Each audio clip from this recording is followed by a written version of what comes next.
You'll notice I don't have my usual setup because this is not my truck.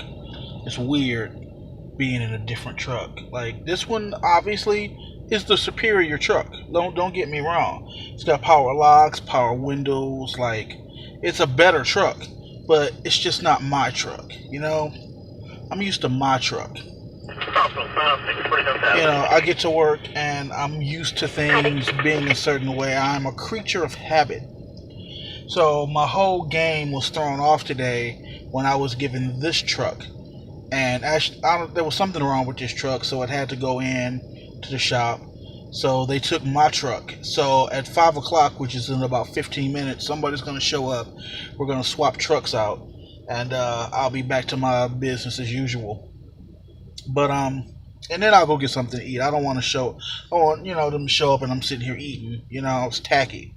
So once the official swap has taken place, then I'll worry about doing my usual routine. But I'm doing this video because I'm getting conflicting reports, and it's bothersome. It's bothersome because, again, I'm a creature of habit. I like when things go according to a plan, and now I'm being told that my plan might not go according to. But this is also, I'm taking it with a grain of salt because this is the same guy who months ago, when they told me that this contract was about to expire, he was like, "Oh, don't worry about it, man. They're going to re-sign with us. We're not going anywhere. I mean, who else would they get?" And 2 months later, they made it official that they were getting rid of us. So I take what he says with a grain of salt, but also I understand what needs to be done. So here's the situation. My boss came and picked me up so we could go pick up this truck from wherever it was getting repaired. And I'm asking him, like, hey, what's next? Because after next week, what am I supposed to do? And he told me that there are plenty of different accounts that they could put me on, and I shouldn't be worried about it. But now that I'm sitting here talking about it and I say it out loud, there are a lot of holes in his theory. Like, for the sake of argument, I'm going to look. This is this week's schedule. And let's flip through it. If I can show you, I will. My old station, Mather, two-man job, if you remember. There was one dude in the morning, that was George, and then it was me in the evenings. Now, they've got 5 people working there, right? And between them, George is getting 18 hours a week. The guy I replaced is back there, and he's getting 18 hours a week. Then there's another guy, and then it's like there are 5 people total working the station. So if you had places that you could put people, then you would be putting them there instead of stretching them thin on this account. That doesn't make sense. So, but he's absolutely right in the sense that I need to go and update my resume to say that, I've worked for this company for quite a while now. I'm part of the mobile response supervisory team. So that's something that I need to put down. He was like, hey, look, man, because of who you are and what you do, you qualify for a supervisory position. We're not just going to put you anywhere. It's like, that sounds good, but again, as I look at the schedule and nobody's getting 40 hours. Okay, there's one guy at Franklin is getting 40 hours, but he's working 4 10s. Like, nobody's getting the hours they're supposed to be getting. So if you have places to put them there. If you are not, there's a reason. And I have to believe that because he's out here in the field with us, he doesn't know about the day-to-day operations or any other accounts that we might have. He would only know this. He's paid to know what's going on here, not what's going on everywhere else at every other site. So I don't think he knows what he's talking about. But he is right in the sense that I should go ahead and update my resume. He was saying, "Yeah, man, we'll get you placed. All you got to do is go down there and let them know." But it's like I'm left with the impression that I shouldn't have to do that. Like, you are my employer. As my employer, you are to provide me hours and a location. You need to tell me where I'm supposed to be going. So, what I will do, for the sake of argument, is I will update my resume, and I will go down to the office one day next week. Not on my off day. Won't waste an off day for that.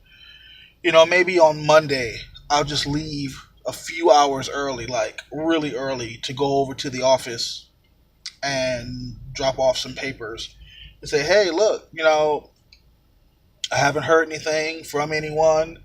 I'm still very much on the team. Like, what's going on? But what I'll do is I'll do that on Monday or maybe Tuesday. Depending on how I feel. Fuck, I might do it Thursday. I'm a procrastinator. So either way, I'll get it done. And from there, like, I don't know, because I don't want to have to go back. Once this contract is up, like, I don't want to have to go back there week after next and be like, hey guys, I'm still looking for work. What's up? What I want to do is I'll probably end up calling. I'll have to go down there. But then I'll call them after and be like, hey, it's Patrick Harris. I'm following up. Do you have anything for me? And if they say no, or if they say they're looking into it, if they say anything other than, yes, here's what we have for you, then what I'll do is like, okay, well, I'm going to move forward and file for unemployment because, I'm a grown man. I got bills. I got a family. Like, what the fuck I'm supposed to do with no money? So, man, it's kind of throwing a monkey wrench into my plan. I was really looking forward to the idea of just taking some time off. But if I can land another spot fairly quickly, I mean, even if it's a slight pay cut, like right now I'm making over 15. If I go somewhere and they say, okay, kid, we'll give you a shot, $14 an hour. All right, I guess. That's fine. Like, I ain't too hurt by it. As long as I'm getting 40 hours a week, I'm good, CK, because you can't give me part-time work. Wow. His hairs are long, like I shaved. But these are just like, ooh. So, I'll take a slight pay cut as long as there's 40 hours involved. Like, I don't even need overtime, really. Like, overtime's been nice. It's funny because I make more money now, but I feel like I have less money moving forward because now that I'm in the truck full time, transportation costs me quite a bit. It's on average $15 a day to get home. And it doesn't sound like much. In my mind, I say, well, a little less than 1 hour of pay every day gets me home. But if you do that over the course of a month, that's like $450, and that's $450 when I was just working at the station and I would walk home. I was saving that money. Now I'm spending it on this, so it feels like I have a lot less.